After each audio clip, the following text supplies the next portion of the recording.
I had such a brilliant opener when I was discussing all of this, but like when it comes down to it, there's really no way to open up a video about someone's suicide. I'm a die boss, and boy, you better believe that.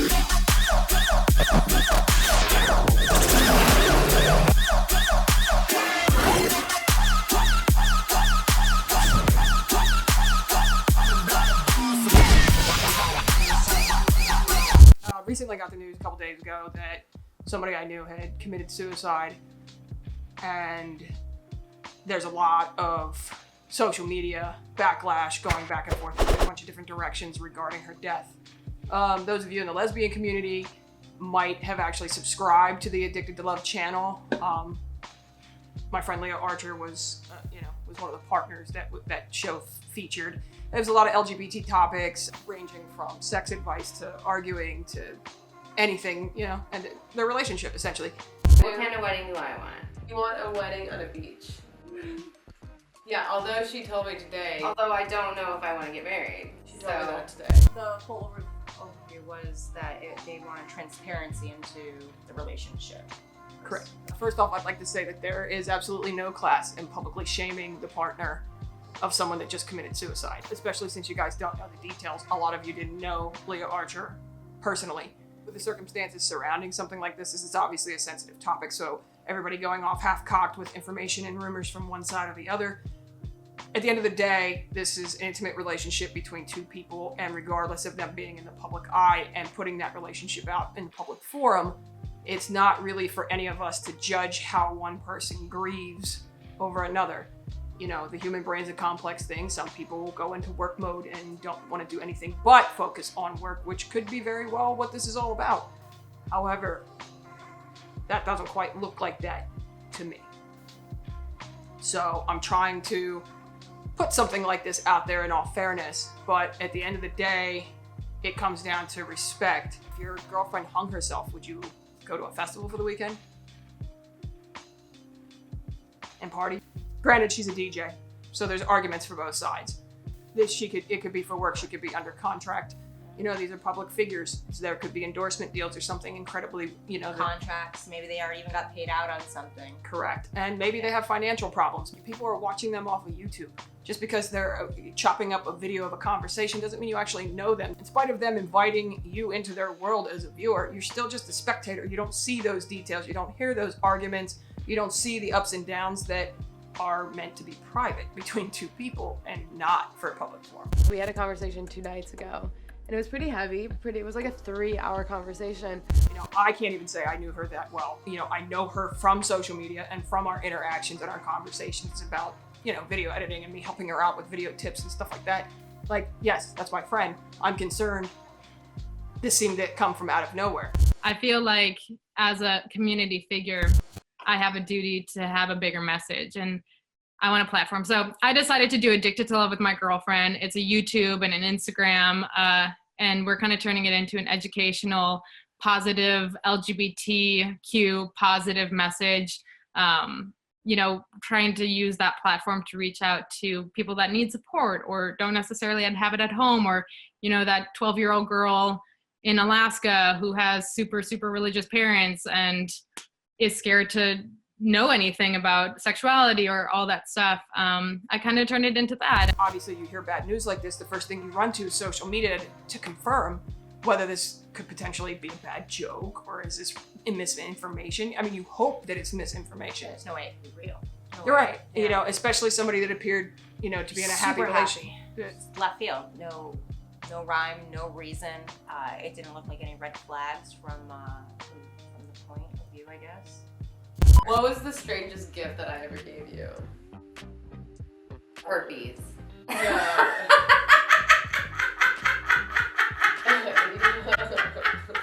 A lot of followers and viewers are going off the rails, accusing this girl of ditching the funeral to go to a party. And that may not be the case. However, dealing with this type of pain with suicide has affected me personally.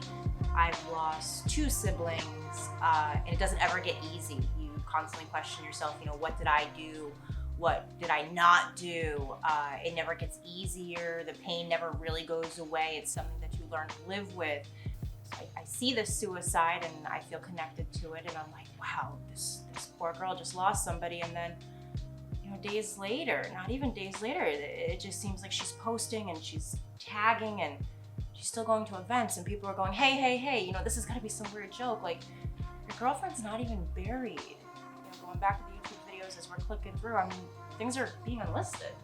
Sorry about this shitty Yeah, angle. it's a really interesting question, and I'm excited to hear you. One recurring thing I have noticed about myself is that when I'm in relationships, I tend to wait on my partner a lot and not really focus on myself. I tend to do better at my career and just be more ambitious and more inspired in general when I'm single. Which sucks because it's like I always want to be in a relationship, and whenever I'm not in a relationship, I'm trying to meet someone so that I can fall in love.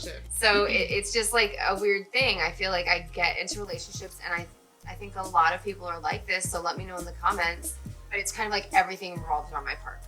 And even if I have a partner that's very supportive of my career and my goals and the things that I want to do, I still tend to just slow down a little bit on my passions. And that's something I've noticed, you know, in our relationship as well. Like, I don't know why I do that. It's something that I've noticed and something that I'm definitely trying to work on. I guess it's like when you're single, it's like you're independent. You're like, oh my God, I have to like take care of myself. And then I guess when I'm in a relationship, I fall into the role very easily of I'm going to take care of the house, and I'm going to take care of cooking, and I'm going to take care of this. And so that's something I've learned about myself that is definitely something I would like to change. I have to be aware of the situations I put myself in, because I know I can get really intense super fast, and it just makes sense in my brain, like, to do that, in the sense of, like, let's say I'm like going to like someone. Why would I not give them 100% just to see what could happen? I don't know. I don't like walking because I think it's too slow. You're gonna try something. Sometimes it's not bad to go 100% just to see what could happen. So I've kind of like led my life by that rule, and it's backfired many a times. So I think one of the big things I've learned is like to really pull back, and also because it makes me feel so weird when I'm like that. But then it's just like that's who I am. So I have to have that like forgiveness for that behavior. Even though I don't think it's a bad behavior, it just backfires on me a lot. I feel like I'm usually the less attached person in the relationship. I'm almost always like, oh, I'm not going to date this person. It's not going to get serious. And then I'm all of a sudden in a relationship, in love, of course. And then, but always I kind of feel like the other person is more like about it than I am. And I think we're like and that. it's always been like that. Yeah, I do.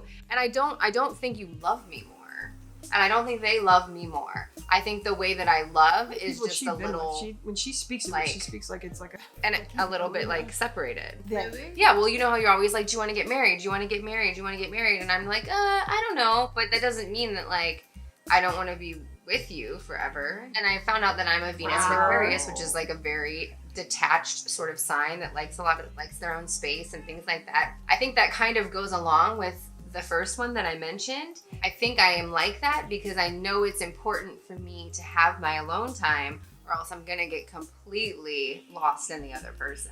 And if I'm with somebody else all the time, it's like I'm just so focused on my lover. So you should be. She pulled away. Okay, your turn. Another thing that I learned about myself in past She said, relationships. okay, like stop that kissing me now. I Can you am rewind that? dangerous. okay, so she's talking about her career. Like, I'm somebody that's extremely career focused. Yep. Like, I get losing yourself so much and obsessing over the other person because you're just, you know, you're happy with somebody. That's all. Primary focus. Yeah, it becomes your primary focus, and then you start neglecting the other areas of your life. She's in music, you know what I mean? Like, I can't. I mean, she's not a DJ on the level of the DJs and artists that I work with because she's not headlining this event. But, however, when you're in the position of somebody like her where you're trying to get up to be the headlining DJ, you can't back out on shit like this. You have to put your fucking work in. However, I think this is, once again, still too much of a... Like, I'm trying to, like, be objective here and argue, you know, maybe her point of view without it looking like you know, whatever. Like, I understand career being a massive focus. You know, the girl was just saying about how she had lost her focus on her career because she was too involved with her partner. And one partner's talking about getting married, and she's like, look, I don't know. Like, look, I don't know might mean I love you, but being with you is fucking up my career. Like, it's not your fault, it's my fault. I'm fucking my career up because I want to be with you too much, and I'm not working on my career, I'm working on you. It happens, and it takes a very strong-willed person to be able to pull away from something like that and be like, as much as I want to fucking breathe you for the rest of my life, I'm not going to make a future for myself if I don't back away. It's the body language, it's the tonality, it's the facial expressions. To me, it looks like she resents her a little bit, and she looks a little checked out. I don't really know if I'm like loyal or it's more like I just don't want to fail. I don't want to admit that the relationship was a failure. Whoa. People could probably relate to that. You don't want to fail. Or it's more like I just don't want to fail. I don't want to admit that the relationship was a failure, or that I wasted that we wasted that time. And it's never a waste of time. But I've just read that about like Capricorns too. It's like they will stay in something like way after it's over just because they don't want to admit that it was a failure. So we basically should have broken up a long time ago. No, is what we're don't both say admitting that. right now. No, don't say that. I don't think that's true though. I don't think that's true. Okay, good. Because that's what's probably their thing. Is this the one that has Sex, been but unlisted? that would be like, and when I was in a relationship with a man, when I'm in a relationship So with she a dates woman, men too? it's different. I'm a lot more submissive. Really? Yes. What? When I dated men, Hold up. I've said that before. I've said that before hold on up. the things. When I was with men, I always would make the first move. I would always hit on them first. That's so weird. I Why aren't always you like that with women? was very aggressive because I care Maybe you're not about gay. how they feel, and I respect. I don't know. Like, it's okay for me to As hit a on lesbian, it. I don't aggressively go I after men. feel like I overthink it, and when I was As a with lesbian, men, I don't go after men at all. What the I mean, fuck? What they wanted. I mean, maybe she's not gay. I mean, So I everybody's just- gotta. Would go for it every time. If I wanted it, I knew they wanted it, I would just go for it. I just thought I would analyze this because I was a little disturbed by what I saw on the internet, and my friend is dead and going into the ground. And the love of her life is at a party for the weekend. I wouldn't be at a party. It's not just a party. Let's make this sure, because not a lot of people maybe know what Dinah is. For you straighties and breeders. or you younger folks that have not yet done your migration to Florida, as all lesbians do. It's not just a party. It is like the largest lesbian hookup fest.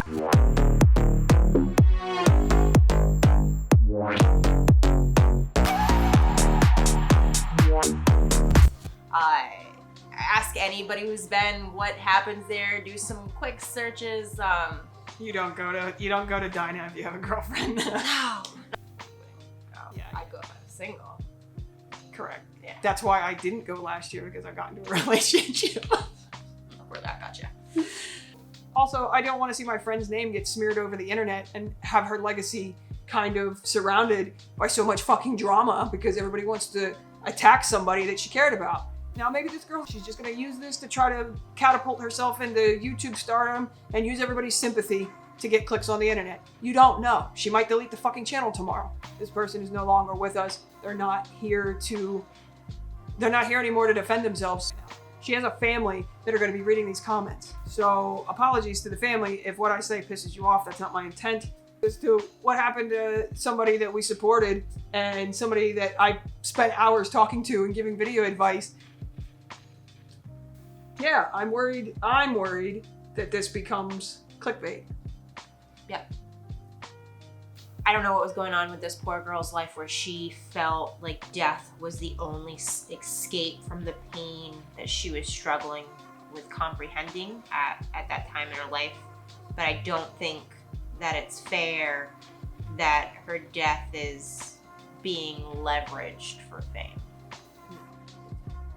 It's immoral. It's wrong, especially by somebody who was the love of your life. She doesn't want to lose traction, and she's leveraging her girlfriend's suicide for the benefit of what comes next now that Leah's gone. Absolutely disgusting. I've been blocked from speaking the truth. It just took her life. This is so fucking sad. Oh, the comments. The love of your life commits suicide, but you decide to attend a festival instead of her memorial. I am so glad that you guys are saying something. My wife and I were thinking the same exact thing. I'd be completely lost. How is this possible? How is she going on?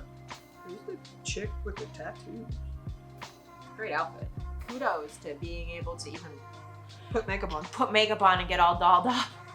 Whenever anybody questions her, it's an immediate block and dismissal. There's no.